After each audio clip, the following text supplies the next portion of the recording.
We'll get started right away and we'll do the roll call.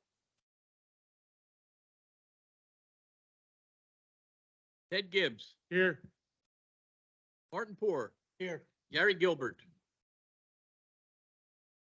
Abigail Maybury.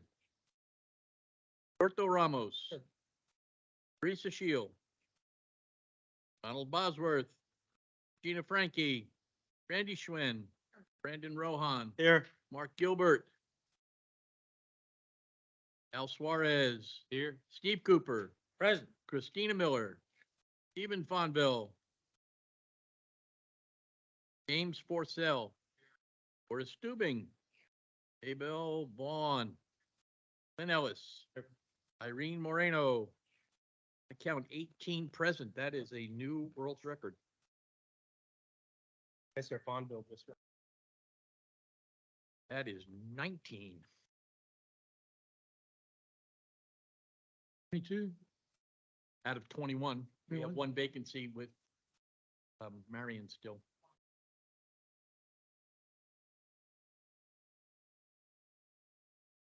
So we can swear at him? Swear him in?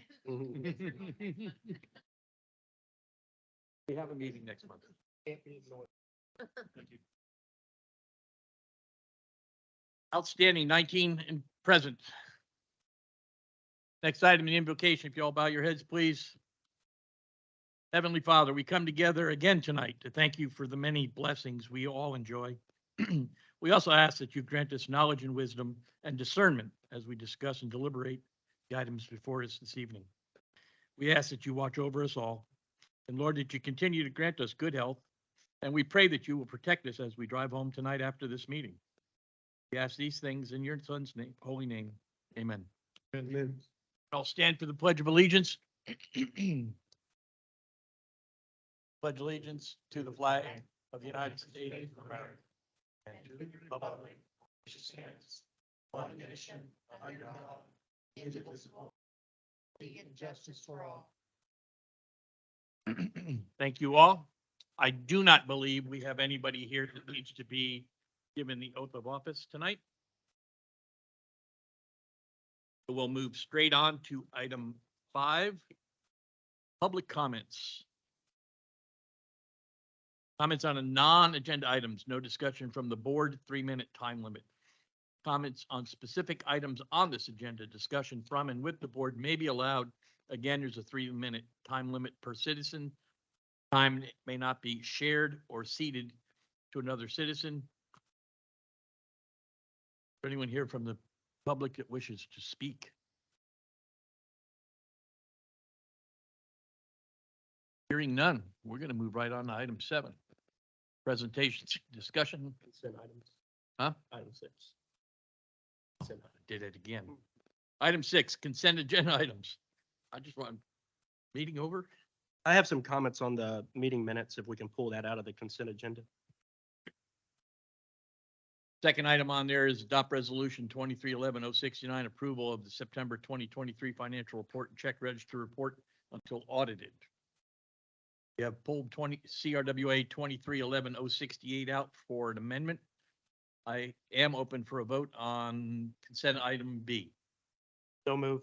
Brandon Rohan. Do I have a second? I'm sorry. Tracy Shield. All those in favor say aye. Aye. Those opposed say nay. We'll now take up item A, CRWA 2311-068. And Mr. Rohan's going to ask for an amendment to page.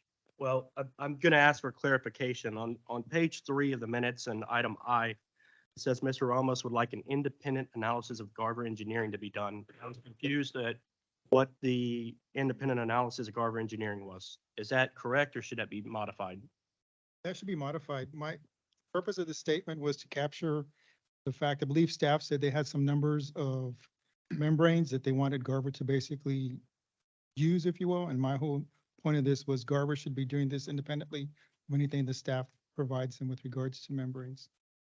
And also the next statement to avoid litigation, that was in reference to basically interviewing Black and Veatch. I believe Black and Veatch have been interviewed for this work, and currently Black and Veatch is a consultant for Nanostone. So the whole premise was, in the event that there is some type of litigation, potentially, why interview Black and Veatch?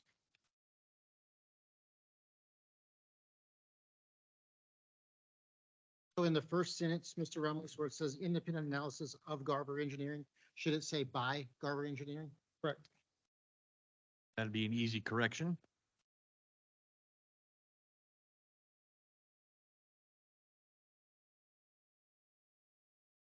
Second sentence, I don't know how you capture everything I said in the second sentence. You can just strike it. I mean, I'm fine with striking it. We can, John was just telling me we can say that Black and Veatch is no longer a consultant for Nanostone. But at the time this was done, they were. But yeah, we're just trying to address the minutes is all. I just was confused at what happened at the last meeting. I wasn't here. I apologize. And if I was confused reading the minutes, I figured they probably needed to be fixed a little bit. So when you say provide the necessary and accurate numbers, are you talking about the number of membranes? Yes, Would that address your concern? that'll address that.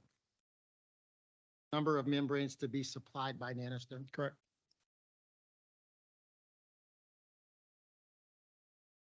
Item 10 on the bylaws, it says Regina made the motion to approve resolution 23-10-061 with the correction to the typos. Mr. Cooper had asked for clarification and Mr. Ramos had asked about changing something. When y'all made that approval, was that incorporating Mr. Cooper's questions and Mr. Ramos, or was it as presented except for the typos? Let's presume typos. And then lastly, minor, very minor thing, item G says that y'all passed the motion with one vote. I think it probably needed to say 15. That's it. Thank you.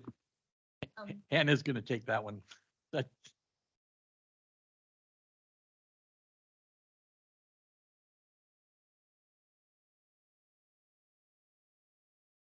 That's an easy correction.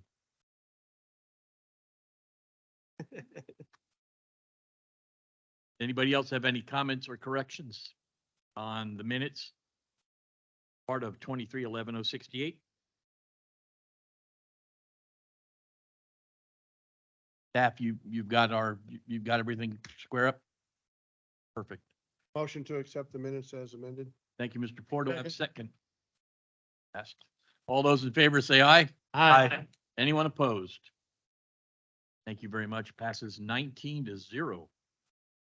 Item 7, now it's item 7. Presentation discussion. A, Hayes Caldwell Pipeline Alternatives for Proposal Route. Assuming that is going to be from staff.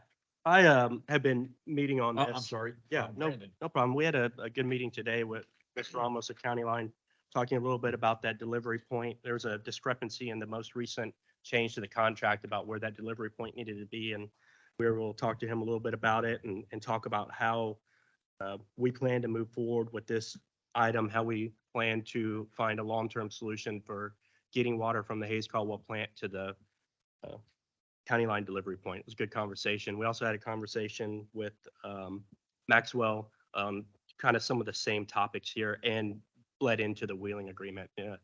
These two items, A and B, kind of go together. The point of A is because one of the provisions in the Hayes Caldwell wheeling agreement with Maxwell, there was a segment of pipeline in Maxwell's system that is wholly owned by Maxwell. It's about a mile of pipeline. And in that wheeling agreement, it allowed Canaan Regional to take a certain amount of water through that pipeline. One of the provisions of the wheeling agreement gave Maxwell the ability to take that capacity back when they felt like they needed it for their own system with 1 year of notice.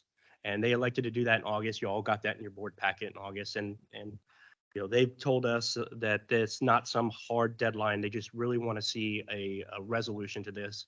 And they understand that it may take some time to get it done. So these two items kind of go hand in hand.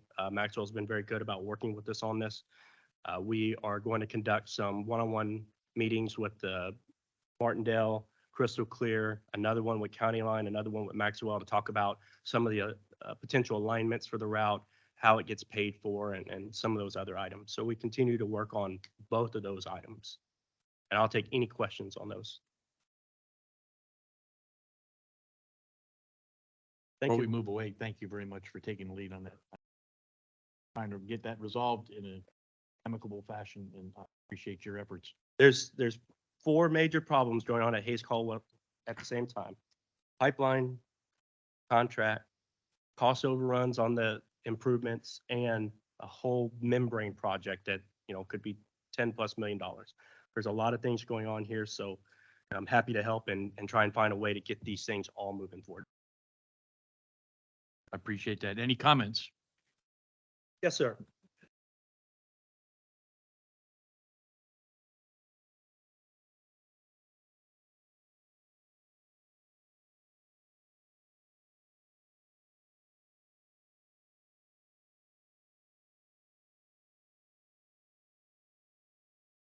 I won't be able to answer what Canyon Regional did as far as their operations are concerned. So on the staff report talking about the operation of the facility, if we can get to that in the operations side, you can ask Mr. McMullen or Mr. Coffin. I can't tell you about the operations and any repairs that are done. I apologize.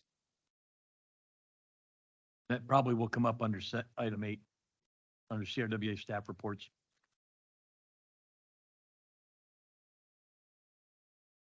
Anybody else have any comments on A or B, Hayes Caldwell? Hearing none. C, Alliance Project Construction and Financing Updates. Graham Moore. How are you tonight, Graham?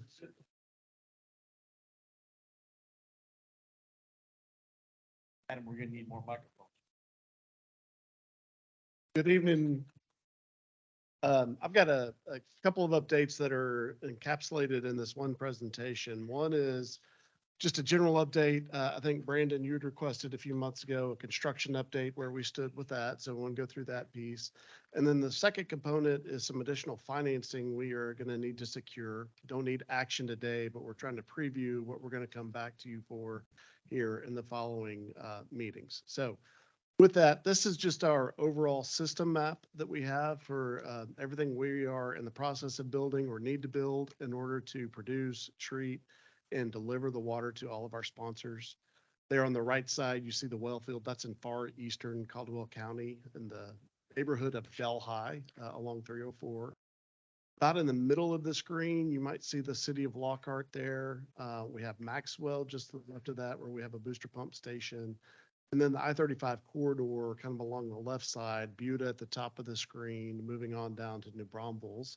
And at the very bottom left, the green colored tank is where we sit right now, the water treatment plant here for CRWA. So what you see here is all the infrastructure our intent is to get built. I'll give you updates on all of this. You can see we've got multiple pipeline segments. We broke it up into the 85 miles of total pipelines into 5 different segments, lettered A to E, and have got different design engineers, and then ultimately different construction contracts in place. Most of those, except for segment C, which hits County Line Special Utility District as a member of. Talk a little bit more about that at the end. So moving forward, if we go to the next slide, this is just some photos of kind of where we stand as of late in October with the construction at the water treatment plant. I think it's probably best for me to talk through the bottom picture there. You see 2 tanks on the right side. Those are raw water tanks. One thing to keep in mind is we are partnered with the Guadalupe Blanco River Authority for this water treatment plant. They are essentially bringing us their raw water. We have our own well field with our raw water, and then we combine that together, treat it, and we transmit it for selling back to them and for their ultimate use with their customers, which are the cities of Lockhart, New Braunfels Utilities. So at the treatment plant, this is kind of the only location you would know that there's 2 different supplies, if you will, coming in at the ground storage tank. So our well fields each key off of those 2 tanks. Immediately downstream of that is we have our chemical addition. The native groundwater, just like you have at Wells Ranch, has a little bit of elevated iron and manganese. And so we've got to be able to take care of precipitate those out. So as that water, after we add the chemicals, it comes down inside the building there. And the picture you show there on the right side is a little snapshot inside the building before the skin and the roof were put on to show our gravity sand filters that are in place. And this is very similar to what you have out the Wells Ranch project that's treating. So we send the water through those filters. As it comes through those filters, we add chlorine to it for continued disinfection, and it's potable at that point in time. And it goes in the last storage tank you see there, kind of on the left side of that page. Or if you look at the top picture, it's kind of the center there. It's a 2 million gallon ground storage tank. And then to the right there, we've got the additional pumps, high service pumps that pump the water out along our pipelines, backwash pumps and the like. So making good progress overall on the site. We've had some significant delays, primarily with our large electrical switchgear. We've got some 2,500 amp circuit breakers that are required to control all of this equipment. Apparently this is a problem that's been ongoing with all the 5 major manufacturers of this type of electrical switchgear. They have significant delays. I'm happy to report that we are on track to have that last gear shipped November 30th of this month. We've been getting weekly updates from the manufacturers. They tell us where they're at. So we think that's going to ship on the 30th out of Mexico, and then we should have it out here at the site by December 11th or 12th and start getting that installed. So with all the additional effort we've got to do, the water treatment plant we expect will be online in April of 2024. 2 months away, but we can see the end in sight for completion of the water treatment plant. Go to the next slide. So moving on, everything else gets a little bit easier as we move downstream of that. This is the Maxwell booster pump station. Those of you that have been along Highway 142 in Maxwell, you might have seen a large tank rising from the ground over the last 18 months. That's what you see here in both of these photos. It's a 5 million gallon ground storage tank. It's been checked out and is in good shape and is holding water. And then we have various pumps that are shown in the picture, probably best at the bottom there.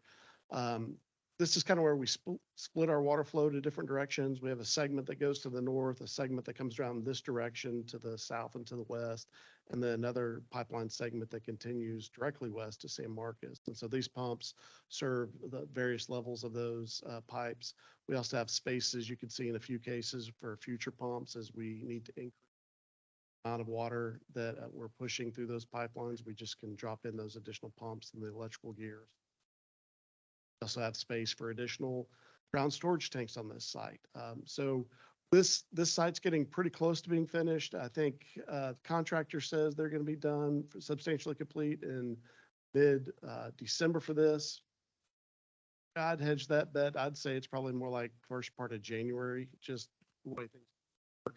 The last real component we're waiting on, which should be in about 2 weeks, is the generator for this, which will sit on the right side there. So we're making good progress here out at the Maxwell booster pump station.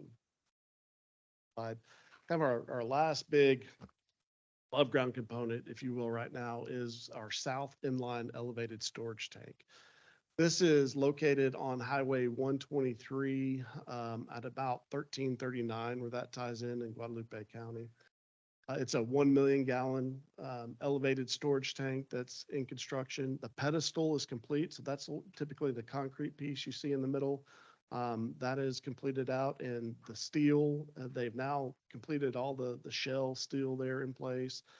Today they had the meeting with the contractor to start talking about the coatings that are going to go on that. So that'll be the next step. And then early in 2024, they'll raise that bowl up and then start completing out all the other appurtenances that are required interior to that. Expect this to be finished and online and ready to receive water in May of 2020. Next slide then. This is back to our system map. What I've tried to do here, hopefully it's somewhat effective, is show you all of our pipeline segments. And the red shows basically all the pipe that's in the ground. So segments A and B are the 2 that run east and west. All of the pipe is in the ground now. We've got a few appurtenances, some of the drain valves, air valves that are being finished out, and those pipelines are being filled right now for hydrostatic testing, which we expect all of that will be complete here by the end of the year. Segments D and E again come down this direction. Segment D got underway early in 2023, and that contractor's making very good progress. They have 2 different crews out there working, so you can see a couple of gaps where those 2 different crews just happen to be working in kind of different. We also have the San Marcos River crossing on segment D, which I'll show another photo of here in a minute. And finally, segment E is the last leg that comes down this direction. Contractor recently got started on that. They've installed, I believe, about 5 or 6% of the pipe to date. More of that will be coming. We also have to cross under Lake Dunlap here at the water treatment plant, the horizontal directional drilling. And so we expect that effort to start right after the first of the year, and they'll put steel pipe in the ground under. We expect that line along with the to be completed out, tested, and ready to go in April of 2020.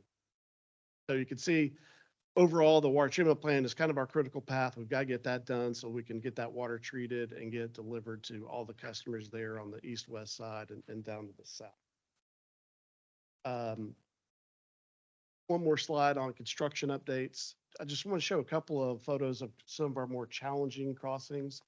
We crossed under SH 130. That was done. The contractor chose to do hand mining to do that. So they had individuals that are in there with air guns and tools mining out that. Keep in mind, that's a 60-inch diameter casing, so 5-foot diameter casing. And those folks are working inside of that day in and day out, taking care of all those and getting this out. They have a little trolley that moves back and forth in that they lift the bucket out and dump it and send it back in there. So yeah, that'll make you want to get an education, that's for sure. On the top right, we also went under the Plum Creek. And so that was a significant crossing. That's a significant water body. We did a micro tunnel underneath that. That took a while to get the shafts in place and ultimately complete that crossing. But that's been tied in, and we're all very happy with the way that one's going. And then finally, I mentioned the San Marcos River earlier. They're in the process of really doing this crossing. They drilled and excavated the shafts on either side. So a launch shaft on what is the south side of the river, the north side of the river, and the receiving shaft on the south side of the river. You can see this is a picture on the bottom right of all of their equipment. They're waiting to get that all set in place and to start the tunneling then to connect those two tunnels. I believe they were trying to see what this latest weather event was going to do. I think they'll probably wait till after Thanksgiving. They don't really want to be halfway under there and then have their folks go on break for 3 or 4 days for things.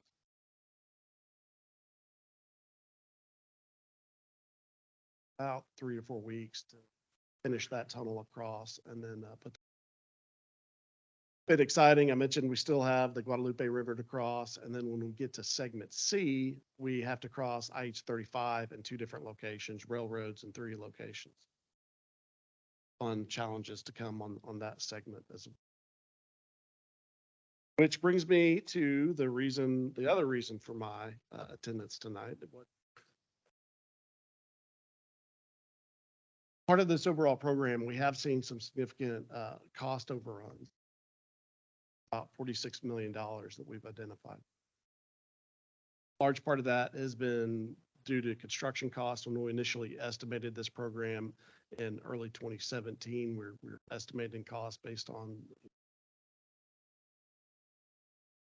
Fair to say that costs have gone up much faster than we had anticipated. The other piece, not just construction costs, but also land acquisition costs. As we get easements for all of this, the land values have gone up tremendously over time. And so we have seen that as a tremendous challenge for us. And so that leaves us with 3 projects that we have yet to complete that we need to move forward with that comprises the rest of our Phase 1B program. Most notably, it's the segment C pipeline, which is shown here on the screen. Again, that starts in Maxwell on the bottom. It has a delivery point on the west side for San Marcos. It also delivers water to County Line Special Utility District there on the east side, the green triangle. And then as we go up to the north, it gets water to Kyle, and ultimately through our existing Phase 1A infrastructure, that's how Buda gets its water.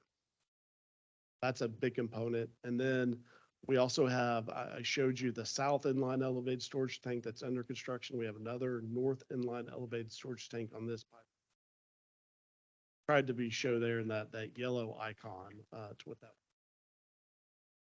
there that would help us provide some emergency redundancy if we lose power, for some water storage, as well as help the operations of our, system. That's a vital component. And then finally, administrative facility, which we currently do not have any administrative offices or even a permanent place for our board to meet at this point. We are seeking 46 million of additional financing. So again, this meeting is for me to go around, just kind of start to prep everybody. I'm trying to make it around to all of our sponsors, to their board meetings here this month, to update and prepare them for that. If we go to the next slide. Sure. How are you going to apportion it?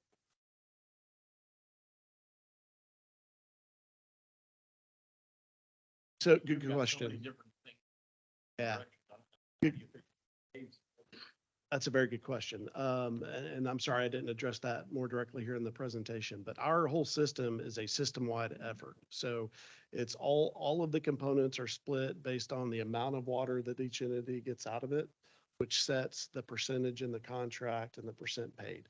And so, in this case, Canyon Regional Water Authority is 30.89% of the entire pie is what they pay. And so that'll be, CRWA's. 13. That's correct. That's correct. To be apportioned.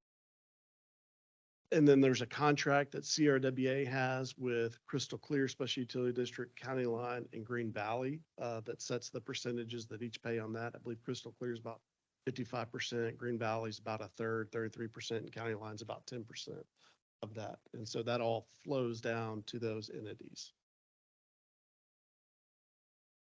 Real quick, since Tim interrupted you, and thank you for coming to do this. It's been a while and happy to have you here. Maybe we'll have you here again sometime before the summer and some of that will be finalized and done. The 46 million, what does that represent an increase over the original project? I'm trying to remember what that number was. Is it about 25, 30% of the project? That is about a 15% 15? increase Okay, over what good. we had You for had the about original 3 million. project. Yeah, about- Sir, yes, sir. That's about right. That's what that 46 million represents. Again, it's primarily what we've seen. The two drivers have been construction costs and land acquisition costs that have gone up significantly. Okay, thank you. How is it broken down between the three items, segment C, the north end line, and the administrative facility? Yeah, the admin facility is about $4 million. The north inline elevated storage tank is about $8 million. And then segment C, we had some other funding that we've already designated for segment C. So we just had some amount we need to make up. So the total for segment C projected cost is 70 million, but we already had some of that secured and underway. So we just needed the 46 million. Finish out segment C and add on the other two projects.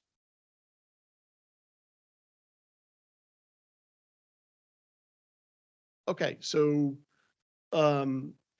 typically what we have done and what we ultimately would like to do is we've always gone to the SWIFT program through the Water Development Board for funding of this project. We think that it offers low interest loans.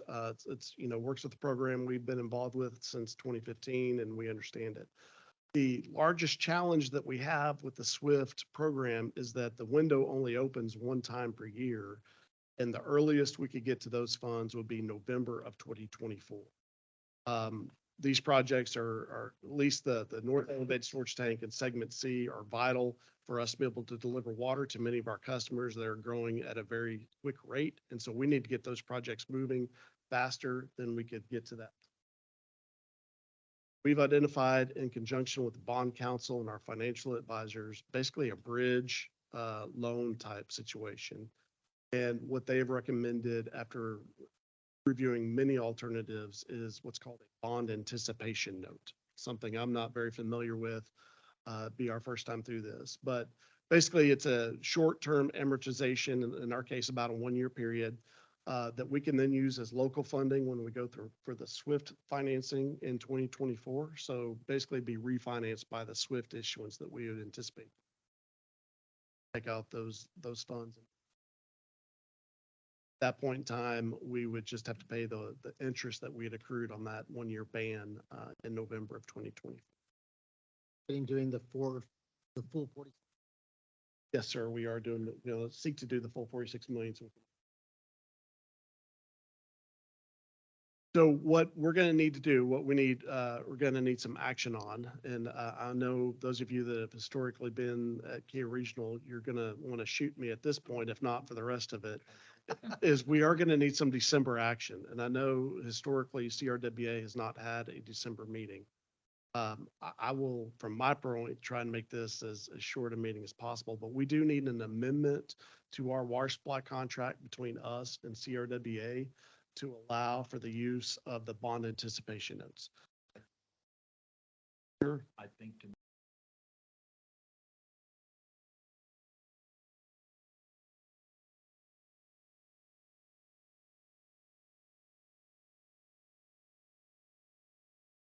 I think we'll need to look at that. The way we have done this in the past with the financing was this board has taken action prior to the SUDS necessarily taking action on issuing of the debt. so issue. It's Yeah, contingent. without- It's contingent upon their taking action to issue it. And I believe the same would work with the water supply agreement, that any amendment to it would be contingent upon the other entities also approving the water supply agreement amendment. In this case, CRWA sits in a unique point, and we kind of touched on a second ago, in that CRWA has agreement with Alliance for this, and then CRWA has sub-agreements with 3 other special utility districts. So there's actually 2 different agreements that have to be amended with the same language to allow for the use of a bond anticipation. Well, and I believe those with the individual entities, I think that's something we'll need to look into, if that's one agreement that everybody signed on to, or if it's 3 separate. I believe the original one was one agreement that they all 3 signed on to. That's correct. That's correct.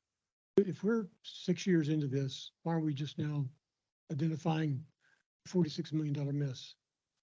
Well, we're identifying it now because we've gotten closer to the point in time of having that design done and our acquisition moving forward. So now we know what those costs are looking like.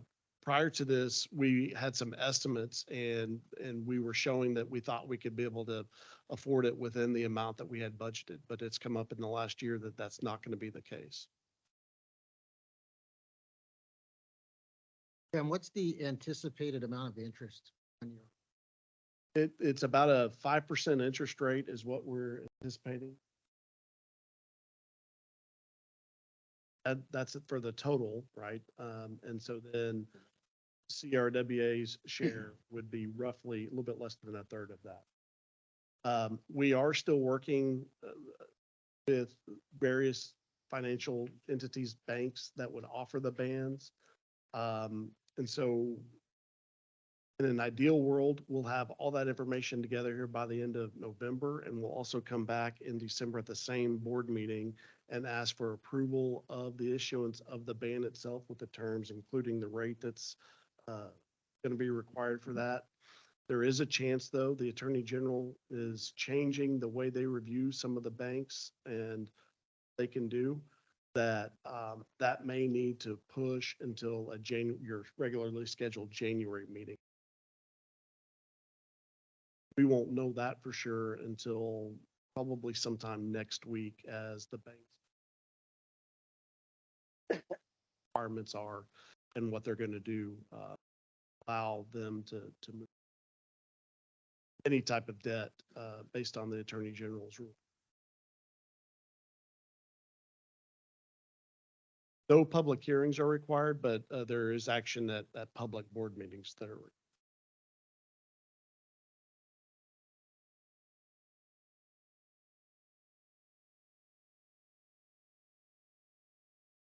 Yes, sir, and I'm scheduled to be there to give a similar update.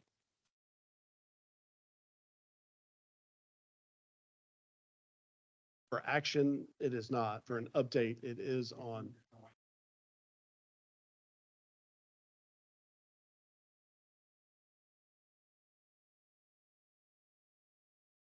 Well, just as I'm here tonight, I'll be at your meeting on Thursday night with hat in hand, asking for a special board meeting. Take action. Uh,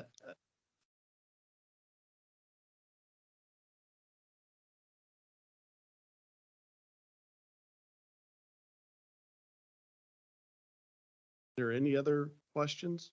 Just to clarify, what's the date that you need approval? We would ask for approval in December, so we're just gonna work around. Anytime in the month of December? Yeah, yes, sir. We can work around any scheduled meetings that are there. There's not a specific deadline.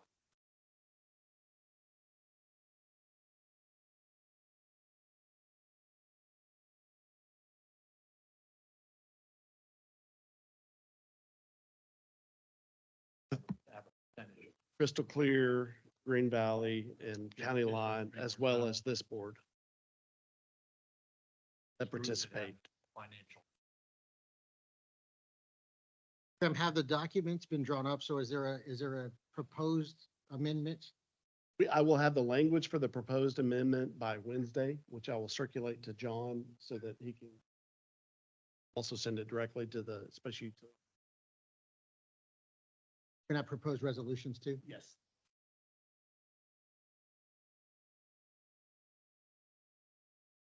And then when it comes time to the ban, it'll be similar. We'll have the proposed resolution and the details of the agreement. Like we've done with the SWIFT. And What's the impact if somebody doesn't meet or you do not get approval? then our schedule will not work and we'll have to revisit based on those individual situation, whether it's rescheduling, pushing things back. We'll have to evaluate what the specific alternative is. And from what we heard, it put some systems that just further down the line before getting water, where the whole purpose of this is getting the water quicker. That's exactly correct. What was the original estimated cost on the project? 300 million approximately. Yes, sir. That was in 2017. That's correct. That's when we secured our first financing.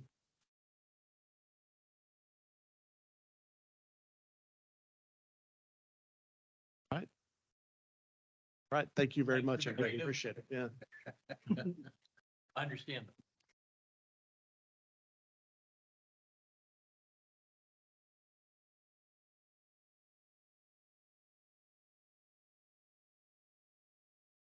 I'm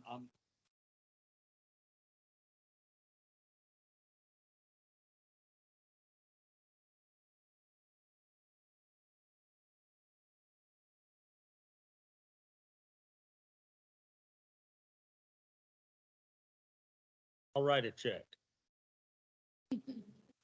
Steve Byers. Most days.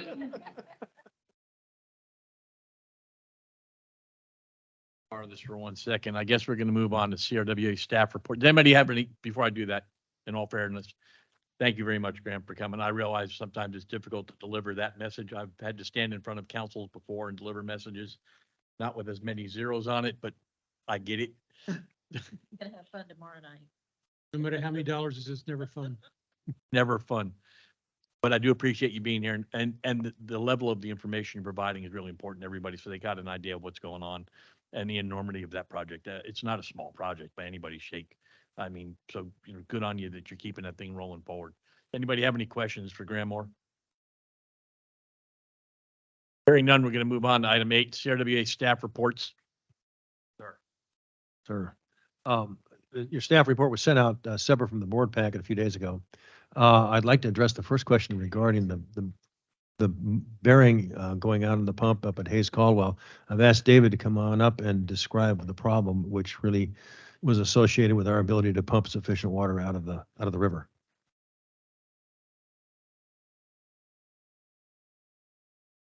So the production, it went down to about 300 gallons a minute on the pump. We didn't know what the problem was. We pulled it out. The bearing, the thrust bearing on the pump itself was out. It's a submergible pump and motor, just like it's in a water well, 400 feet down a case into the river. We had to pull it out, so it had to be rebuilt. We put a new pump motor in, pulled others out there in the shop getting rebuilt. That's why it was replaced. So it's back up to pumping a little over 1,000 a minute now, gallons a minute. Sir? Once it's rebuilt, it'll be put up for a standby. Yeah. it'll be put in the shop and ready to go next time if we need it. Hopefully we'll get the new intake structure before we need it. So it did last 4 years where the others were always lasting about a year and a half. So we got a good life out of this one, so. The staff report's pretty self-explanatory, but I wanted to point out a couple of items. Last week, when we were having our Board of Managers meeting here, at the same time, we were, our Water Council was involved in a preliminary hearing to determine or make a ruling on standing of 2 objectors in our contested case for 920 acre feet in Gonzales County. At that hearing, the judge made a determination that the 2 opponents have no standing and directed our Water Council to write the judge's ruling on that case. I anticipate, without any undue or unforeseen interruptions, that we should see approval from the board sometime early next year on our application for 920 acre feet for Wells Ranch 3. 2 more items. The SOQ for the general counsel position is completed. It's been reviewed by counsel here, and Tim has looked at it, and it's been sent to the executive committee for comment. But it's ready to go out first thing in the morning unless I get more comments. We've completed an SOQ, or excuse me, an RFQ rather, for construction administration services. That will go out tomorrow as well. And we've also just completed an RFQ rather for electrical engineering services to help us out with Wells Ranch 2 to get that all completed. That's now completed and ready to go out probably tomorrow. With that, I would answer any questions that you might have. This is Mr. Ramos. I have a couple of questions. With regards to the RFQ for general counsel, why is it taking 6 months for us to get an RFQ for general counsel? Just very busy, Humberto. But it's completed now. And we Your have a answer- list of attorneys who we're going to send it to. So your answers are very busy. Okay. Next question with regards to item E, South Texas Regional Planning Group. Did you attend the November 2nd meeting, you or staff? Sorry, what was that? What was your question again? With regards to Region L, November 2nd, did you attend the Region L meeting? No, but none of us were able to attend it. We had other conflicts. Okay, just want to point out to this board, on November 2nd, there was a Region L meeting and there was a discussion with regards to one of our projects. They looked around and they asked, was anybody there representing Canyon Regional? Nobody was there to represent Canyon Regional. Question was dealing with hydrologic assumptions and bed and banks with Siesta project. And that was very contentious. And so being that I was there, I had to answer that question. And so another question, did you attend the August 3rd Regional meeting I did not personally attend it, no. for staff? I don't believe so. We Okay. were busy. The last comment I have with regards to your report on GMA 13, you have the next meeting at Houston, Texas. Yes, I believe that's a virtual meeting. Just for information, Mr. Kaufman, these meetings are held in Pleasanton, Texas, not Houston, Texas. I believe that was typed correctly, but we'll correct it if not. But I know that our consultants were listening online to that particular meeting and have noted to me a number of errors in some of the groundwater modeling work that was done. Again, it's noted here, Houston, Texas, in Pleasanton, Texas. That's all the questions I have.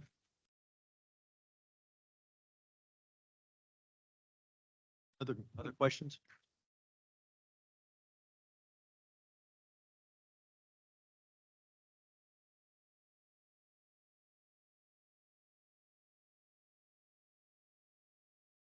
Before we go, you went a little bit too far. Legal and legislative matters, do we have any updates from our attorneys?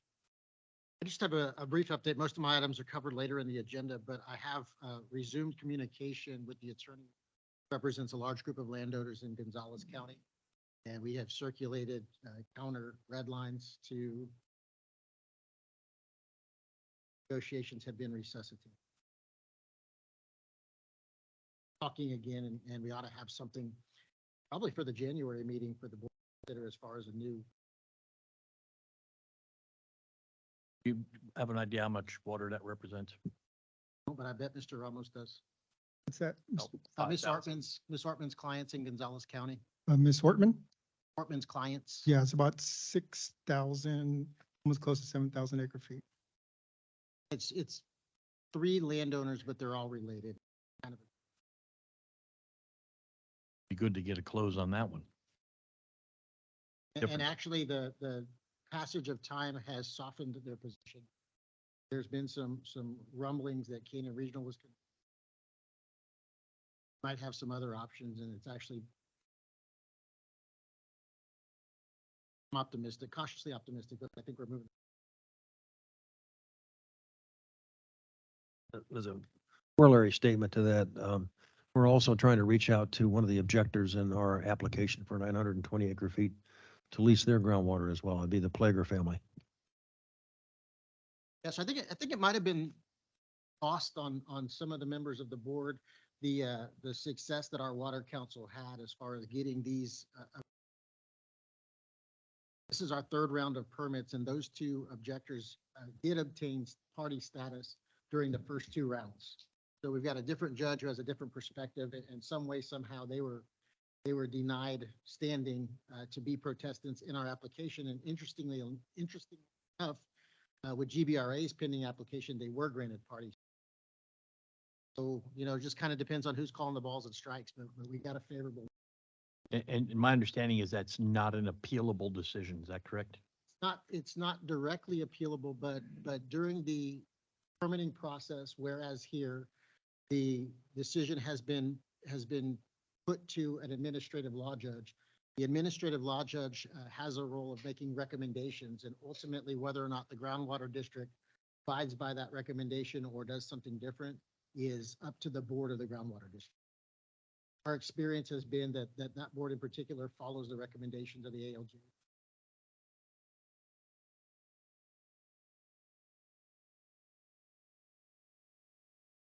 No, this was a SOA judge. This was a SOA judge, which is why we got a different result. Okay. Yeah, I know that sometimes the rulings come down and people are like, we don't care what you said, we're gonna do what we want. I've seen that happen before. They ignore the judge's ruling. Yes, and the groundwater district's board has the ability to say, well, we disagree with the judge, we're gonna give them party status. That remains to be seen, but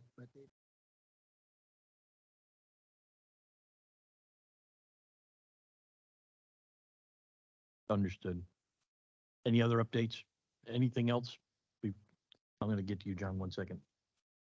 nothing further from me other than my items later on the agenda. Okay, John?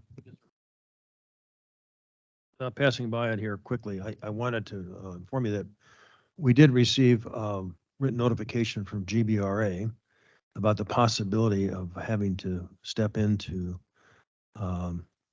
drought stage 3 sometime early next year. And I was going to ask Adam, if you would mind comment briefly on as to what that means for everybody.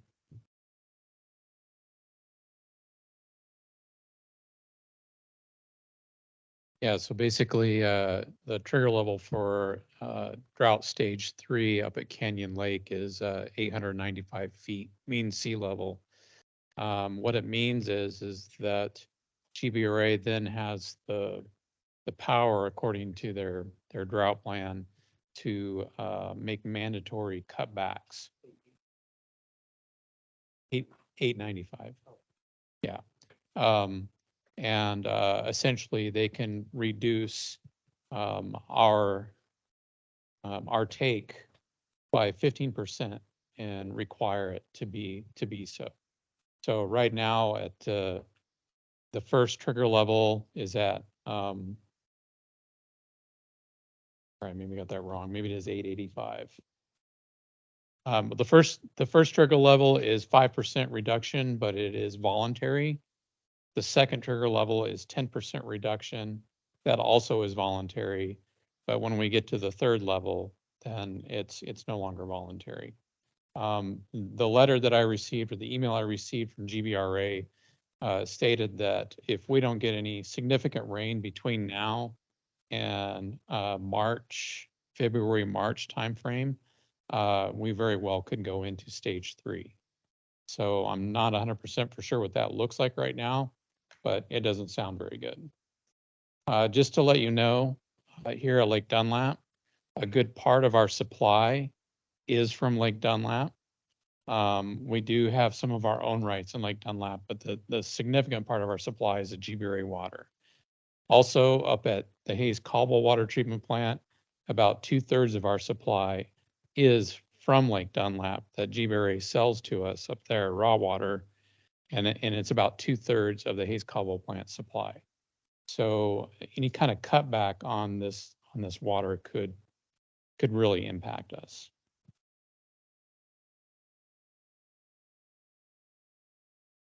Just for clarity, just Adam, if I may. The cutback is based on our total pumping capacity. It's not based on our ongoing usage. It's in reference to what we're legally allowed to withdraw from the water stream. So if we have, let's just say roughly 10,000 acre feet that's available to us here from GBRA, and we go into stage 3, that means that essentially they're going to reduce us by 15%, which means we would now have 850 or 8,500 acre foot of water available. That doesn't mean that someone that's using under their limit would see a reduction. It's just that overall, the total pumping capacity from that source would be reduced by 15%. To some degree, but that reduction would have to be calculated per month. And they said it's the average flow per month of whatever the month or the year before. So it's kind of hard to understand. And I didn't really understand them on it. But they said you need to calculate the average flow per month. So whatever the flow was in January of 2022, let's say we come into, I'm saying 2023, we come into 24, then we have to reduce that flow by 15%.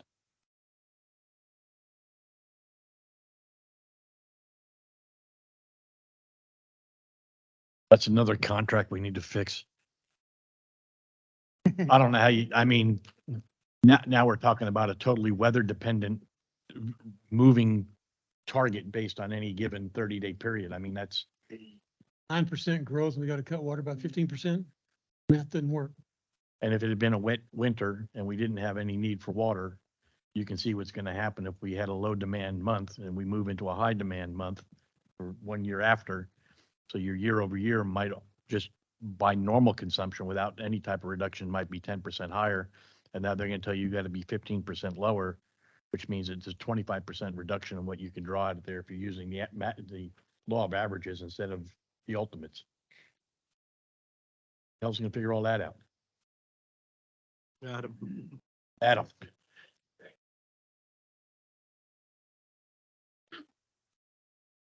Wow. Well, thanks for that update. Pray for rain, everybody, please. It's not a big rain, just like a rain that lasts a while. Contrary to the other type of rain we've had in the past, where basically we go from nothing to the overflowing lake and downstream destruction and the whole 9 yards. We don't need that either. All right. Committee reports, Budget Committee. Do we have any reports from the Budget Committee? None. Policy and Legislative Committee. Mr. Chips. Thank you, Mr. President.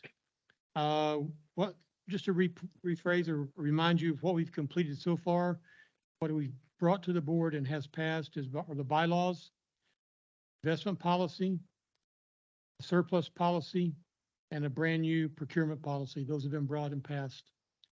Ready for the Board of Trustees meeting in the near future is a tuition reimbursement policy. And then what is in progress is the personnel policy, which we've changed the name to the employee handbook. Got some minor edits before that goes to a final legal review. And then we're about a quarter of the way through revising the admin policy. And this swing at the admin policy is just updating all the changes we've made from all the other policies to make sure that we're in sync with where we need to be. Once we complete that, we'll be into the legislative review. And at that time, I'll be asking staff and legal to take a swing at what are the major issues with their current legislative document to see what we need to start digging into. We're not going to go to that line by line. I don't think that's worthwhile. I think when you look at the problems and start addressing how do we change those. Thank you very much, Mr. Gibbs. Any comments on the report by Mr. Gibbs in the Policy and Legislative Committee? And again, I've said this in the past, you guys are doing wonderful work. It's very tedious. I appreciate the effort and all the members that belong to that committee, their efforts to continue to show up at meetings and keep working on this. Despite my abilities, they're making great progress. All right. Had enough of that. Construction Committee and reports on matters related to CRWA, construction and infrastructure projects. I'm going to turn it over to our committee chairman, Brendan Rohan. I'm gonna fly through this as quickly as I can. I know we have some redundant items here and action items on the item 10, I believe. So one of the items we have is a proposed change order on the IH10 tech stop project. That's increasing the casing size from 36 inch to 42 inch. It ended up a little over $11,500. We also have a new supplemental agreement with TxDOT. That has a total cost of just over $694,000. 128,000 or so is directly paid by TxDOT, and then Canyon Regional still has another 565,000 to pay. It's all in the budget. I've already approved a original agreement with them. And this is fully reimbursable. So that money will come back to us, just not in a timely manner because it is state funds and it will take a while. On the 1518 project, just a reminder, that one's roughly 80% CRWA and 20% TxDOT. It's not nearly as reimbursable as the IH10 project. On the GIS system, UEG did provide a proposal for finishing that GIS project. You might remember originally CRWA staff was doing the actual direct in the field measurements. UEG is proposing to finish that using themselves and Colliers Engineering and some Canyon Regional's equipment at a price of a little over $42,000. We'll have those actual numbers when we get to those agenda items. They think that work will probably take another 8 weeks, and then they'll have a product to give to staff, and then staff will make some suggested revisions, if any, and then it'll go back to UEG. And they continue to work on the standards and specifications. David Kniper reported to us that they expected to be complete sometime this month. Talked about the Hayes-Caldwell pipeline earlier in this agenda. CRWA is still working on contract negotiations with Garver. I'll ask Trey real quick if those have finished or not. Trey, on the Garver contract? They are not finished. They're not finished, okay. We're going back and forth on some minor requested revisions to the master.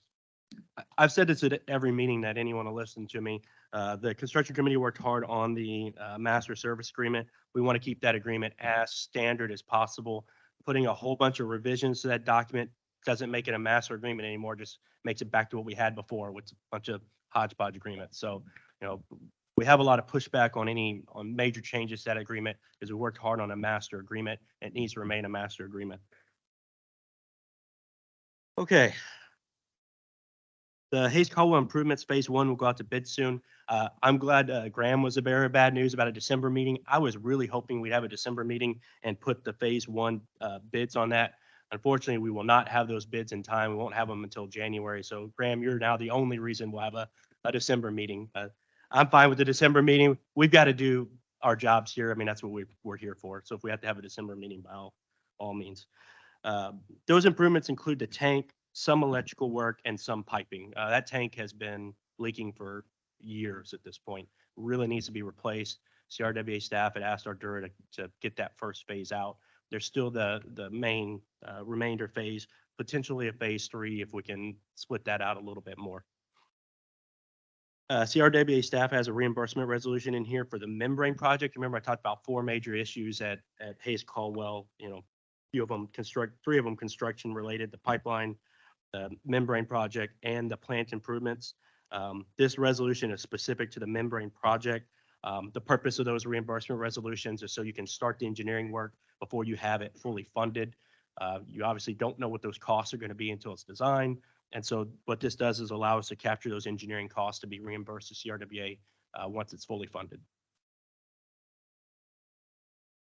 On the task order that's in item 10 for Ardura, you might remember in August we had public comment here about give Hayes-Caldwell Group a little more time to look at the Ardura scope of service. That scope of service was over $700,000. That group got together. They determined to only move forward with a couple of those tasks in that original scope. So about $110,000. They brought that to this full board. This full board approved that limited scope. That group got together again and decided to go ahead and release the rest of that base service in that original scope. It's an additional little over 659,000. Again, we'll have the full numbers when we get to that item.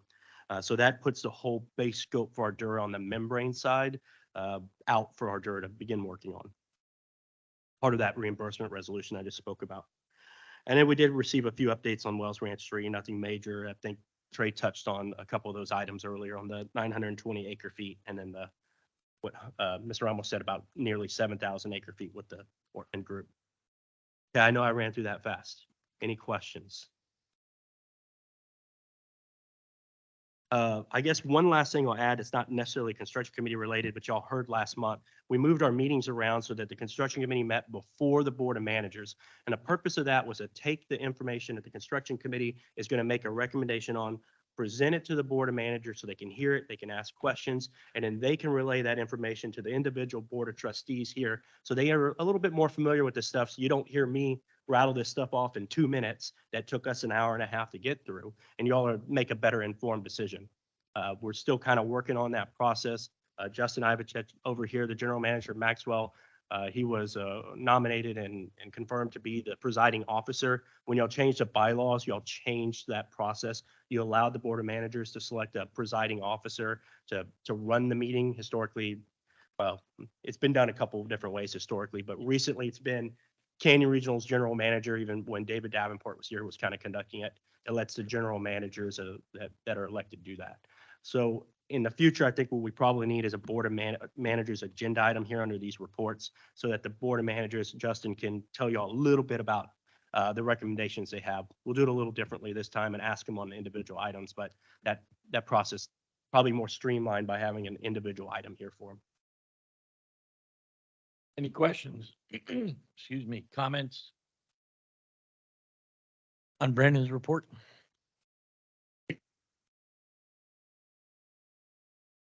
Hearing none, excuse me.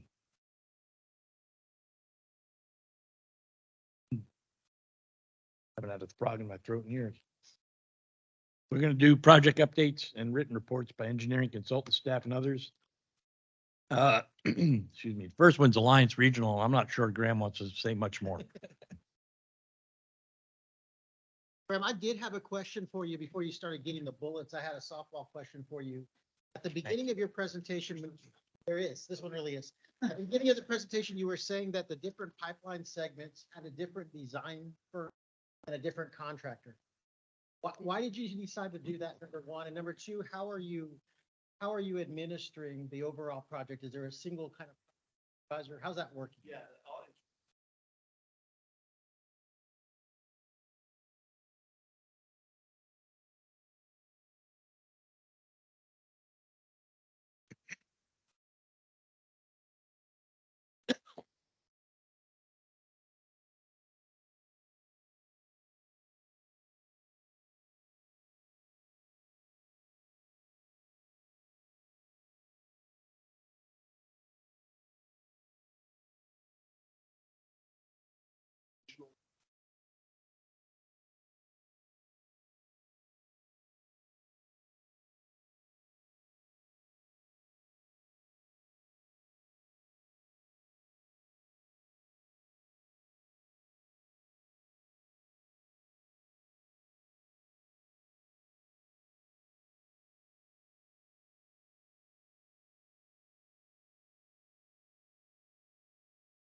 With the exception of the cost overruns, and a good way of doing this, is it something you'd recommend on a big project? I'll have a lessons.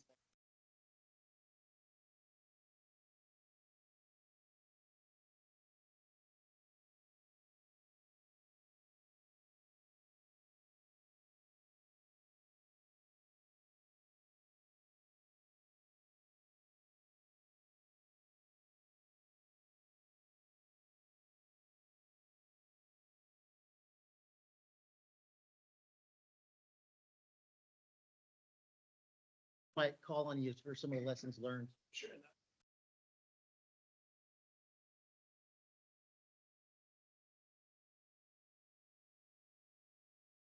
To some extent, Trey, we did that with Wells Ranch too, with regards to different contractors and different pipes. So that's what we're doing. I could definitely see some benefits to that so long as you have the team that's supervising and is able to coordinate, knows what everybody's doing.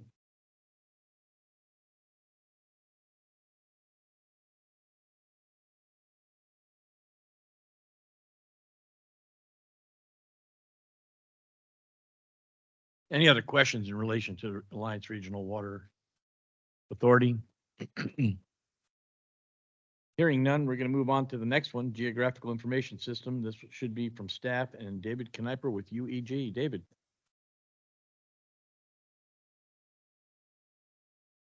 Any questions for David Kniper in reference to our graphical information system, the work they're doing?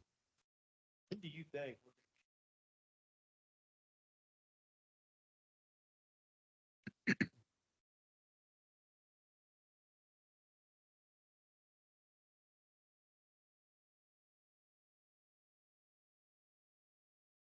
You're thinking will be done by January-ish?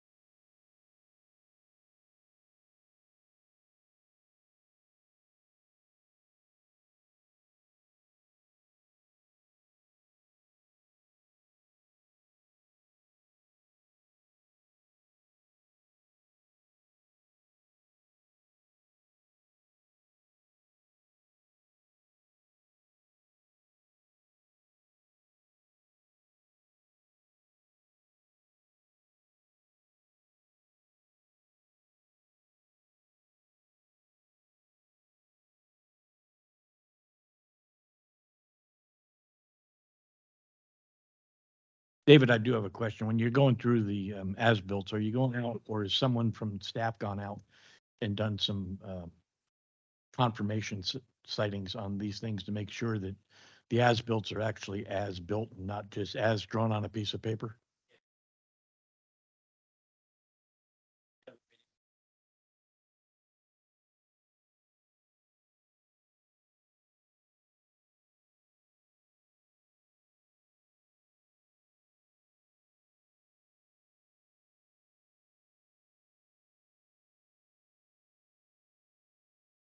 Guesstimations on locations.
I got a question for staff. As we're bidding out these newer projects, are we insisting that all this stuff's done in a graphical information sort of a way so that the data can be brought in and then the reference point can be verified and then all this stuff, really, we don't have to go out and do it a second time?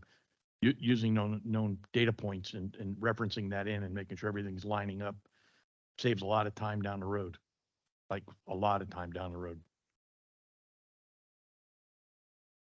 I know. Because if the answer wasn't yes, I would have some serious concerns because that's been kind of the norm for a while, but it's really important when you're doing these kind of things, if you're going to rely on this data later on, especially when you're looking for valves and other stuff in the ground in the middle of the night, it's really important to be able to find it fairly quickly. There's not a lot of us left around. I've been walking around on top of that stuff for 20 years plus where it knows where all that stuff's buried. Any other reports on GIS for David? Any other questions? Hearing none, we're just going to slide right over to text.crwa IH10 Santa Clara and Zool Pipeline Encasement. David K.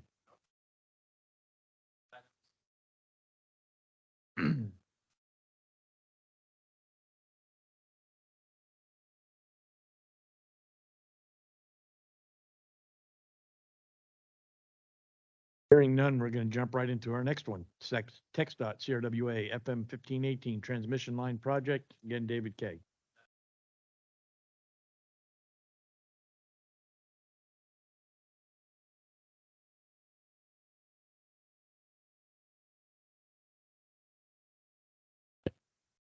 Any questions for David?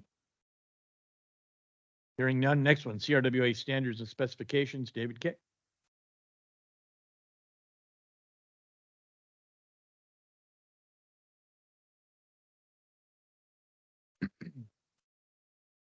I'll just make a comment on how important those are. I can't remember who asked a question, I think at the Board of Managers meeting, on what y'all had done, what Canyon Regional had been doing before.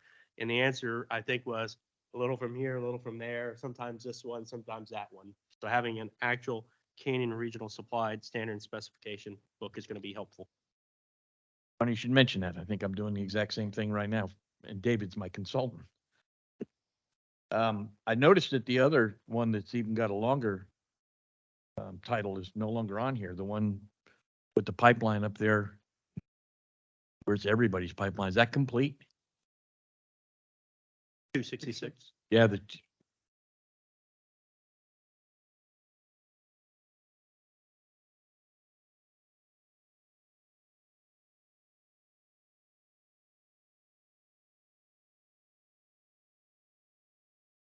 okay. Next one's Wells Ranch 3, Water Treatment Plant Optimization and Conceptual Pipeline Designs. This one's assigned to staff. We have received the draft report from Tri-Hydro. We're in the process of reviewing their report, and we'll be getting back to them with our comments. Any questions on that one? So this is their report. In their report, their last bullet point says that there was a draft sent on October 13th. Is that what you're talking? What needs to happen to get that report finalized? Where is that report? I'd like to see it. Of course, I would be happy to send you a copy of it. It's in our computer files. What's it gonna take to get it finalized? Have them review, look at our comments and incorporate them into the report. I'd like to put a deadline on getting this one. Week or so. Franken. Well, if we gotta work to Thanksgiving, gotta work to Thanksgiving. So I think that the obvious issue, and we've talked about this before, Ms. Stubing has raised this issue before. We need to bring that report to finality. We need a final stamped report. It is the work product that we contracted for and have paid for. For obvious reasons, we need the assignment to be over. Ball's back in Canyon Regional's court. We need to form the review of the draft report with reasonable diligence, get it back and get it filed. I would like for our attorney to have a copy of that. Just to be candid, I'm not sure how much good my review would do. This is a technical engineering report. I just want to make sure the right set of eyes here at Canyon Regional reviews give the necessary feedback to Tri-Hydro so that they could finalize.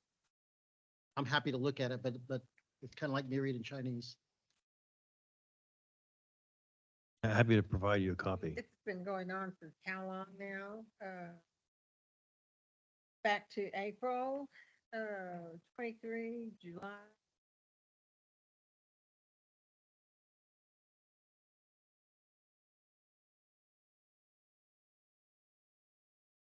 I don't understand why we can't get it.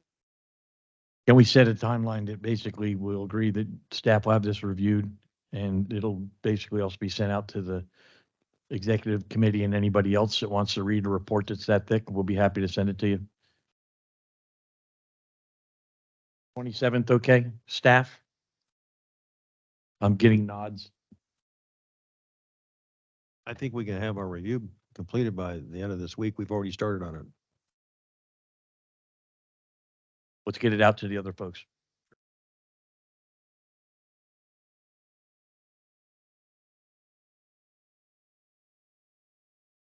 Next one's the Hayes Caldwell Water Treatment Plant Facility Improvements, membrane filter replacement. This is a staff update.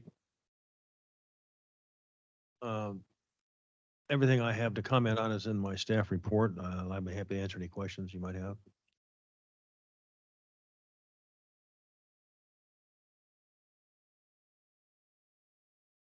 And last one here is permitted facility improvements report permits, grant funding and construction, staff in our door, and I believe Brian Sandifer's here. Byron?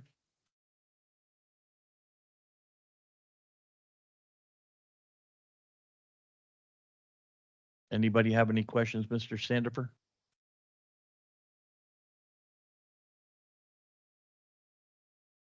The application will be submitted the week of 11/6. Was it submitted?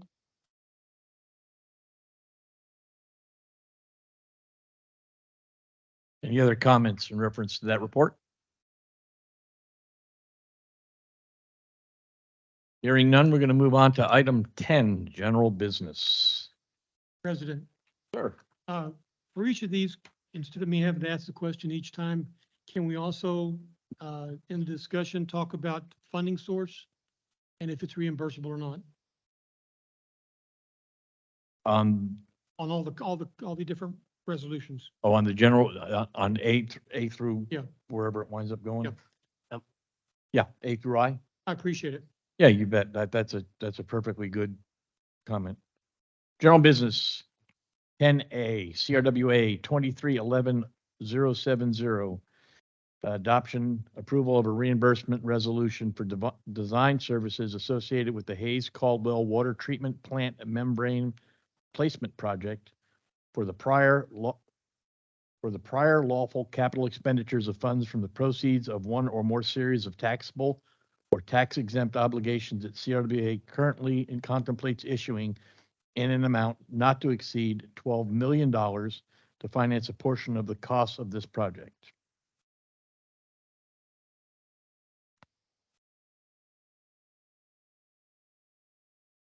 This is a reimbursement resolution that we put together with Stephanie Leby's help. And Stephanie, I think you're here. Do you want to comment on this at all? I think it's pretty straightforward what it says. No.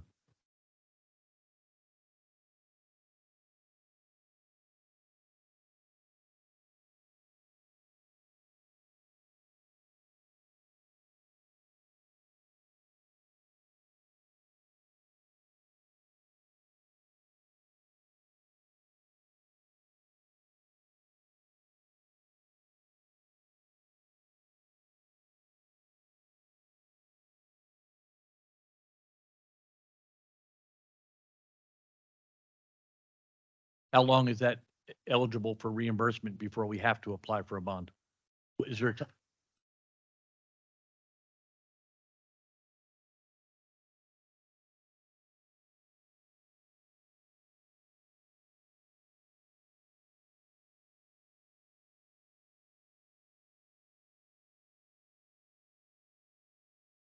Okay, so within 3 years, we have to take action to fund the $12 million if we start spending any of this money after after this reimbursement resolution. Right, that's what I'm saying. Right, not from tonight, but from whenever we 60 incur our first expense. Within the last 60 days. Sorry, I don't mean to make it more complicated, but any expense in the last 60 days, not a year ago. Yeah. Stephanie, on the recommendation here, it says design services, but I think this is everything, right? This is not just design, it's construction, it's all that. The actual resolution itself is gonna have. Okay. But just to add a little background, this item A is a reflection of item B. For item B, we're looking at issuing out for a service order for $659,000. So this was basically an attempt to start capturing those costs and having them reimbursed. And so again, construction committee met and the board of managers met and our 4 entities met. Yeah, you're exactly right. And the construction committee met, we're actually recommending we move forward with this. If you don't move forward with this, then the question that Mr. Gibbs had on, where's that money coming from? Well, it's just coming from the general fund and it'll never be reimbursed and it'll just be expended. Whereas this allows us to capture those costs. Yes, the money will initially come out of general funds, but then when it's funded, will come back into the general funds. And I'm going to ask Mr. Ivacek, do you have a recommendation from the Board of Managers? Board of Managers recommends approval. Thank you, sir. And I'm going to ask you the same question on A through E. And then in the future, we're going to set this up as Brandon was talking about, where you'll have an opportunity in the regular meeting to give your recommendations on those coming up. So we don't have to do it kind of the clunky way. Thank you. Any other questions in reference to 23-11-070? So moved. Ramos. Thank you. Second from Brandon Rohan. I have a motion and a second. All those in favor say aye. Aye. Any against? Hearing none, that passes 19-0. 10B, CRW 23-11-071. Resolution approval of a second service order with Ardora in the amount of $659,415.50 for design services associated with the Hayes Caldwell Water Treatment Plant Membrane Replacement Project. So the construction committee met on this topic as well. It's what drove the reimbursement resolution. We make the recommendation, the group with the Hayes Caldwell group got together and said, let's release the rest of the scope. This isn't the complete scope. There were some additional items that could be added later in the future, but this is all of the base scope for Ardura's work on the membranes. And so the construction committee recommends moving forward with this. Mr. Ivacek, do you have a recommendation, sir? Thank you, sir. I'll entertain a motion at this time if there are no other questions. I have a motion for Mr. Fonville. Do I have a second? From Regina Frankie. All those in favor say aye. Aye. Any opposed? Hearing none, passes 19-0. 10C, CRWA 23-11-072. This is a resolution for the approval of change order number 2 with Ram 2 Utilities to replace the proposed 36-inch split steel pipe at Santa Clara Road with a 42-inch split steel casing pipe for a cost not to exceed $11,522.31. This was mentioned during the construction committee report as well as from David Kniper. Do I have any questions in reference to this item? Comments again, the construction committee met on this and recommends moving forward with it. To answer Mr. Gibbs' question related to this, it would come out of the repair and replacement funds. It was budgeted and it is fully reimbursable by TxDOT at some future date that unfortunately won't be soon enough. Any other comments? Mr. Ivacek, do you have a recommendation? Thank you, sir. I have a motion for Mr. Poor. Do I have a second? From Doris Stuping. All those in favor say aye. Aye. Any opposed? Hearing none, that passes 19-0. 10D, CRWA 23-11-073. This is a resolution for the approval of supplemental agreements number 1 with TxDOT for the CRWA IH-10 transmission line project for a total cost of $694,327.18. The joint bid cost is $128,422.97, which will be paid by TxDOT. The remaining $565,904.21 will be paid by CRWA, which is also reimbursable to CRWA from TxDOT. Yeah, so construction committee met on this item again, is making that as a recommendation.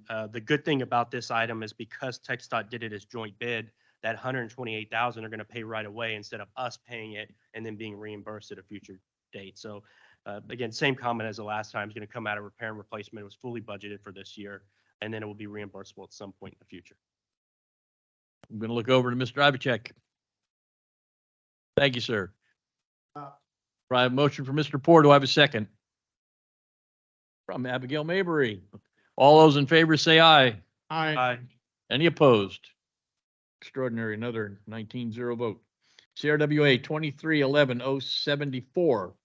Approval of a service order with UEG for GPS services to perform GPS physical locating of all visible above ground appurtenances associated with CRWA's transmission line system, currently depicted on CRWA's GIS website. This is Mid-Cities Phases 2A and 2B, Wells Ranch transmission line, Santa Clara transmission line, Crystal Clear transmission line for a cost not to exceed $42,337.50. Any comments, questions? The construction committee met on this item as well and is recommending us move forward with it. I think we had concerns in the past about using staff to do this. I think that Canyon Regional as a whole is understaffed. Using staff to do services doesn't make a ton of sense until we're fully staffed. This will at least allow this part of the project to get finished. I can't answer your question on this one, Mr. Gibbs. I'm gonna have to let someone else answer where the 42,000 comes from. I'm assuming it's coming from the general fund, Yes, sir. that question.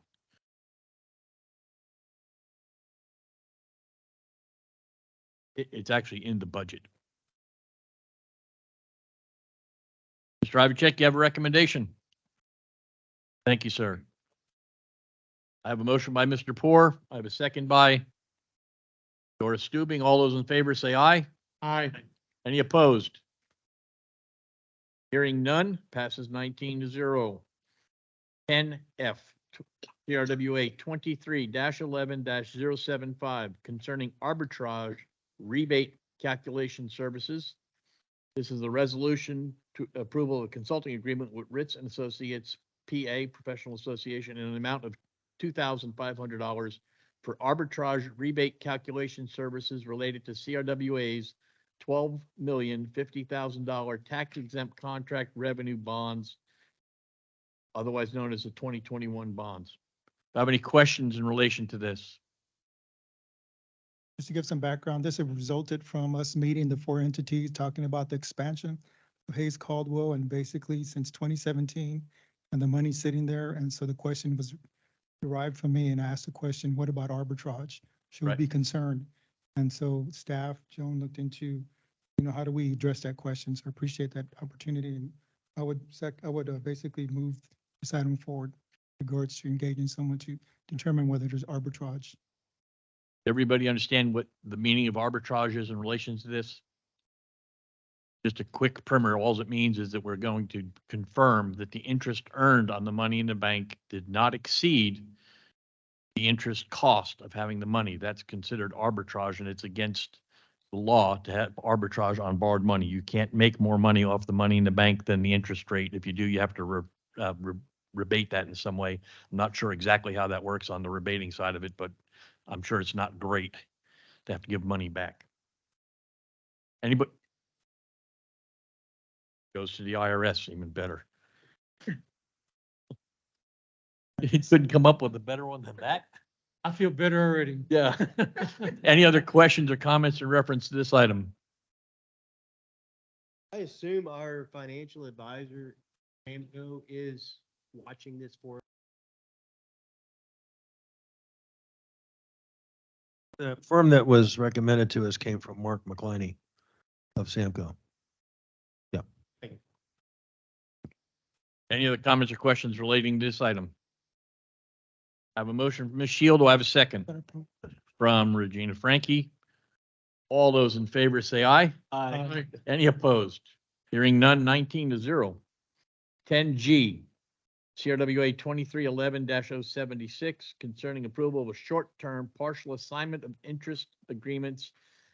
This is in relation to between SAWS, Springs Hill, City of Cibolo, GBRA, and CRWA, which will become effective on January 1, 2024 and expire on December 31, 2028. Authorize the CRWA General Manager to sign the agreement after the other parties approve and sign the agreement. Any questions on this one? Board of Managers had a discussion. We had recommended this one, Justin. They didn't have a recommendation on this one. I'll move to approve item 23-11-076. I have a motion by Mr. Ramos. Do I have a second? I have a second by Ms. Stubing. All those in favor say aye. Aye. Any opposed? Hearing none, that one passes 19-0. We're moving on to H, 10H, CRWA 2311-077. This is a reimbursement resolution for design services associated with the Hayes Caldwell Pipeline Project for the prior lawful capital expenditures of funds from the proceeds of one or more series of taxable or tax exempt obligations that CRWA currently contemplates issuing in the amount not to exceed $10 million to finance a portion of the cost of this project.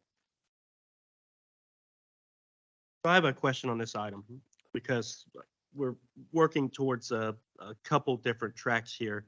We really don't know what those costs are going to be. So my question is for you, Stephanie. If this 10 million is not the right number, if it's 12, 15, whatever it may be, where does approving 10 million put us? Where do we have to just issue another reimbursement resolution, amendment?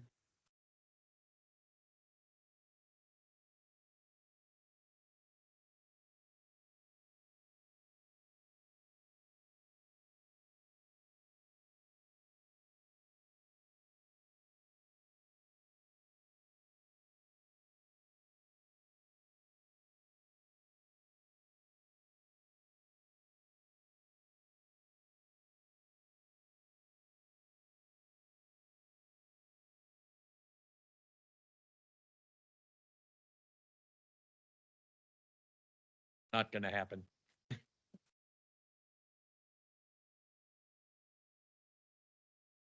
Okay, thank you. Thank you very much. Any other questions in relation to this resolution? Hearing none, I'll entertain a motion. So moved. I have a motion by Mr. Ramos. Do I have a second? By Martin Poor. All those in favor say aye. Any opposed? Another unanimous decision, 19-0. Item 10I, CRWA 2311-078, concerning approval of an annual overage charge procedure. Adopting the resolution is an approval of an annual overcharge procedure developed by New Gen Strategies and Solutions LLC to be applied when the contractual annual allocation of treated water is exceeded by a participating member of the amended and restated regional Hayes-Caldwell Counties area water supply and treatment contract dated February 9, 2021. Can you remind everyone where this item came from, please?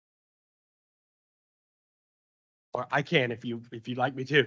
I'm running out of It words. came from a resolution that Ms. Stubing had asked us to pass, that we passed in September, directing staff to Yeah. use a third-party consultant to come up with a rate. I just wanted to bring that back up because it's been a couple months, just so y'all are aware of why it's on the agenda. You're welcome, Doris. Thank Mr. you. President, Thank you very much. Mr. President, Yes, sir. I'd like to table this item to January's meeting. Would you like to hear my reasons now? You're making a motion to table without any discussion. I said, if you want to discuss it, fine. When would you like me to make the motion? The only way to table this is to make a motion, sir. And then we can have discussion, correct? Yes, before a second occurs. That's correct. I move that we table this item till January. Thank you, sir. Before we ask for a second, does anybody wish to discuss this matter? I'd like to have a couple of comments. First of all, New Gen's people aren't here tonight to explain what their study involved. I know they went to the managers meeting, but wasn't available for this meeting. The other, and I don't know why we'd be looking at it if they weren't going to discuss it and explain it to us.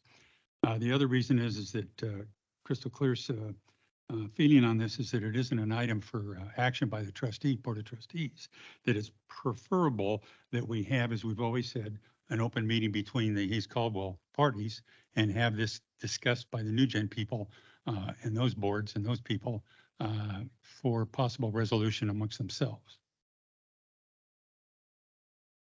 Anybody else have any comments they'd like to share in reference to this? I have a couple of comments, but I think it's important if Justin speaks out as to what was discussed at the Board of Managers, because if there were some interesting things that did come up, and then with that, I'll second the motion. But Justin, what was discussed at the Board of Managers that you brought up with regards to, you asked staff to look into contractually, how can this be done?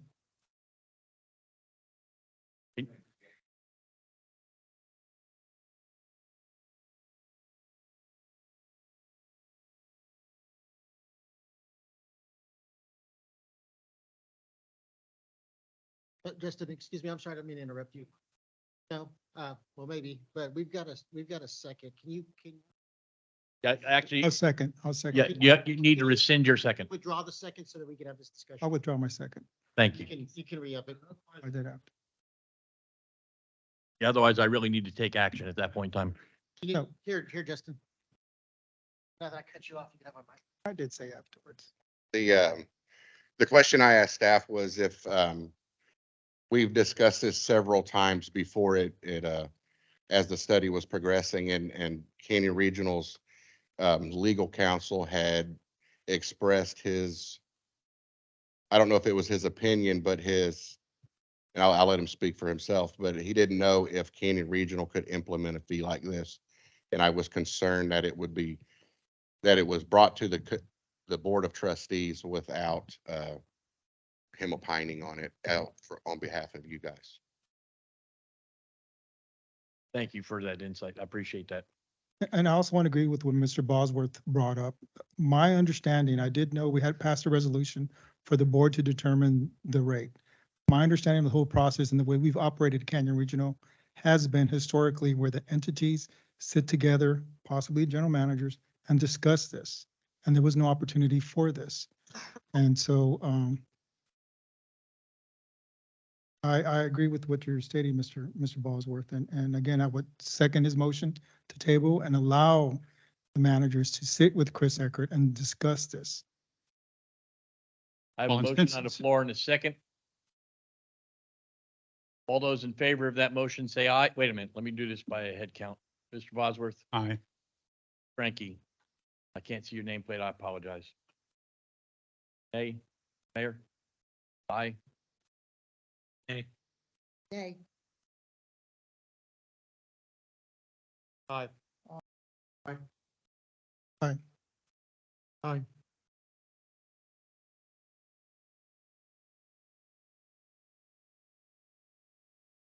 Aye. Aye. Just by a basic head count, looks like there was 5 or 6 no's and the rest were ayes. That's gonna put it at approximately 13-6 or 14-5. Let's get the identical count with a show of hands. That way we're not. Yep. All those nays, raise your hand, please, if you're a nay. 1, 2, 3, 4, 5. That's what I thought it was. There's 5 nays. That'll mean there are 14 ayes. The motion to table passes. Thank you very much, sir. I appreciate that, and I appreciate the conversation.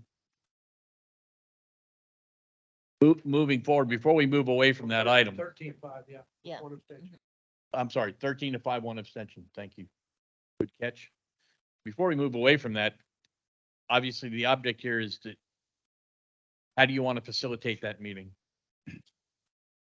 I would ask John's staff to put together the meeting as soon as they can, where Nugent can come and talk to us all.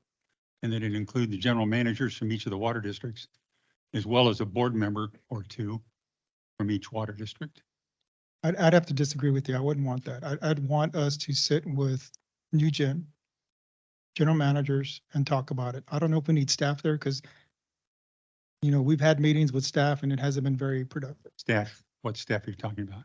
Staff you just mentioned. I'm asking John or his staff to set up the meeting, not come to it. But then I agree with you. And then Nugent would come to it. Sure. And that the general managers from each of the parties would be invited, and that a board member from each party involved would be invited. Or in the case of one entity, a council person. So I want to make this item, we've been moving this item back and forth for a long time. What I'm trying to do is get clarity on what's being asked.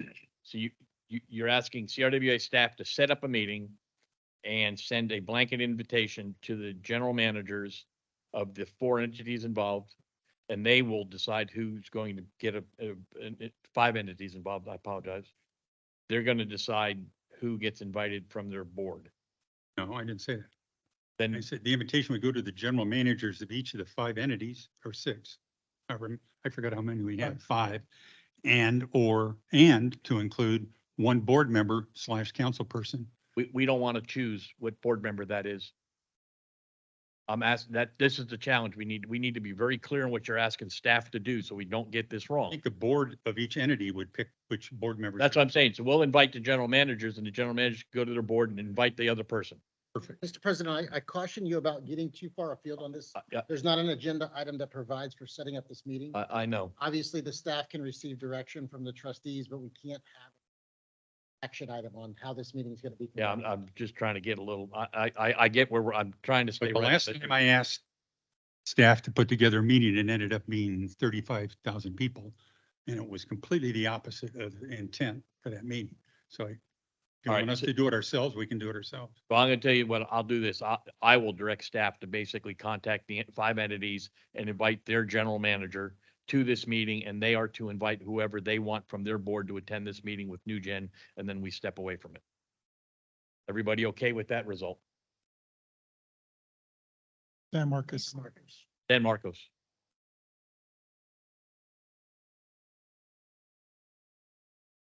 Why don't you Yeah. have this conversation offline? Yep, Not- we'll, not at we'll a- stop there. not at We'll a work out public the, meeting. we'll work out the rest of this offline, because I- we really are. I have one final comment on this. Just let's get a resolution to it. I mean, we were asked, we passed a resolution saying bring it to the full board. We bring it to the full board. Now it's tabled to go back to everyone. Let's just find a way we want to move forward with it. I mean, this item, y'all bounced back for years at this point. Let's get it resolved. Yeah. Been kicked down the road long enough. That's all. Let's just get it resolved.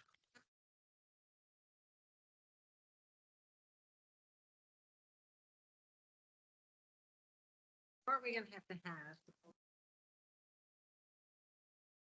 Well, My intent is, and the reason I second this was basically to try to restore some of the relationships that have been destroyed.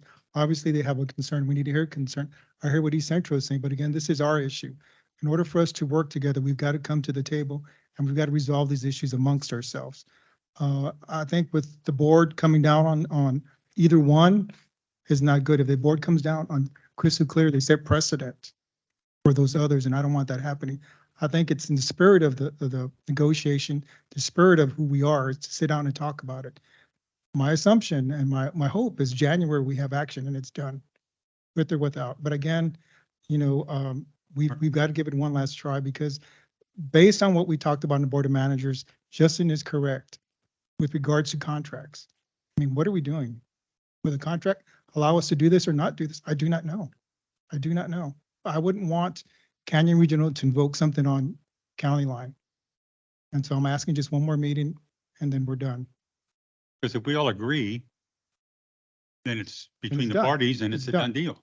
It's done, but again, And it in order doesn't for- have to be an item on the January agenda. when we agree.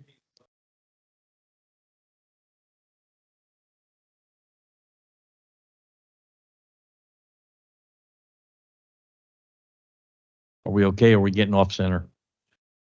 Starting to veer away. Yeah, I'm sorry, but the purpose here is what we can do is if you want, after this meeting's over, the 4 entities that are currently here, we can stop after the meeting and we can sit down for a couple of minutes and talk this out. I think it'd be better to do that than to continue to be off agenda. Everybody okay with that? All right. And I appreciate the attorneys making sure we kind of stay down the middle of the road as much as possible.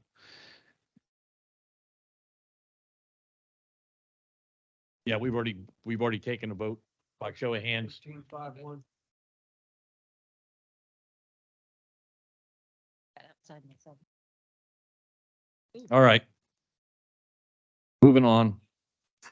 Item 11, executive session. The Board of Trustees will meet in a closed session to discuss the following items pursuant to Chapter 551 of the Texas Government Code, including, where appropriate, sections 551, 071, 072, 074, 076, 086, 089, and 418.183 Foxtrot of the Texas Government Code. Meet and consult with an attorney in private as permitted under section 551, of Texas Government Code to seek advice upon mediation with Tri-Hydro Corporation conducted on November 2nd, 2023. At this time, we're going to go into executive session at exactly 7:45 PM. And I'm going to ask that we basically clear the gallery of anyone who is not a trustee.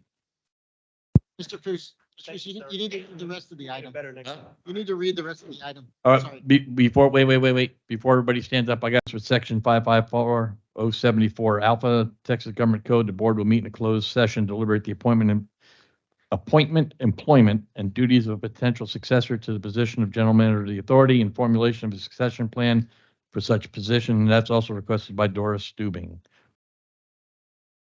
Oh, and Under A, we also have action on CRWA's executive committee to direct legal counsel to file a lawsuit against Tri-Hydro Corporation and all other appropriate parties, if any, concerning acts and omissions related to the Wells Ranch 2 Phase 2 generator installation project. Now I've read them all. Now we're in executive session at 7:46 PM, and we're going to take a 5-minute recess so we can get our thoughts together.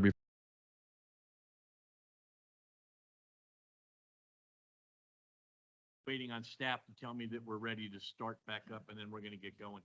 No pressure, Fran. Fran, we're good? All right. It is 9:22 PM.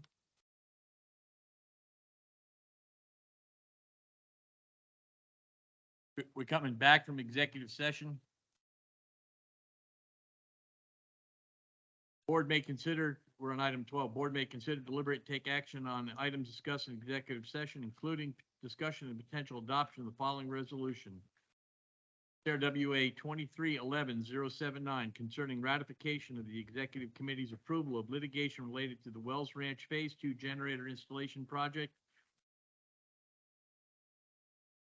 Resolution is ratifying the CRWA's executive committee to direct legal counsel to file a lawsuit against Tri-Hydro Corporation and all other appropriate parties, if any, concerning acts and omissions related to the Wells Ranch Phase 2 generator installation project.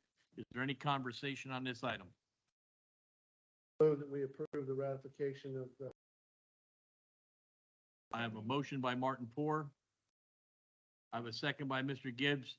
I'm going to ask everyone, guys, please raise your hand. Oh, wait, oh, we had already had a motion in a second. Can't have discussion after a second's made.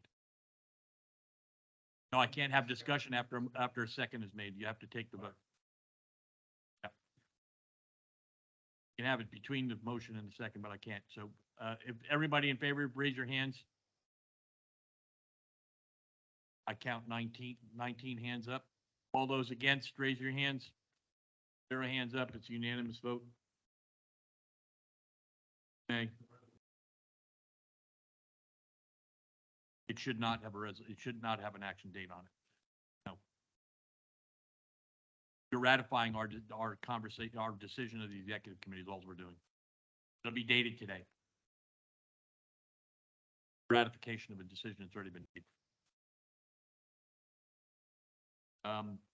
Moving on, item 13, future board member agenda items. Again, if you have an agenda item that you wish to be placed on the agenda, please remember it takes a board member and a person to second that or ratify that request. So it takes 2 people to put an item on the agenda. If you feel that you need to discuss the agenda item with myself or Johan or any one of the other executive committee members, please feel free to reach out to us. But normally, unless it's really egregious, we don't see a reason why we wouldn't put it on the agenda. Don't have to know tonight. Just let us know far enough in advance so we can have an agenda put together. Our plan is not to have a long agenda for December. Literally, it might be just 1 or 2 required items, and that'd be it. Remember to come to the December meeting when it's called. If we don't have a quorum, we're in a real Dutch on that one. Please let us know in advance if you aren't coming and you know you aren't coming. So Raise your hand if you're not coming, in advance, so we know you're not gonna be here, so we know if we got a quorum or not, so we can start dialing for people. don't want to come here and there not be a quorum. I will be here. I'll be here. Well, I feel it. All right. Are there any agenda items at this point in time? I know that the, pausing legislation, That we, That way. we had added the ability for directors to attend meetings remotely. Are we going to enact that or not? We can do that. Gonna make sure we do it properly. I know that there's some steps that have to be taken in there, but we can do that. We have to have a solution to this problem, I think. Here. Yeah. I think we have a solution at hand, right?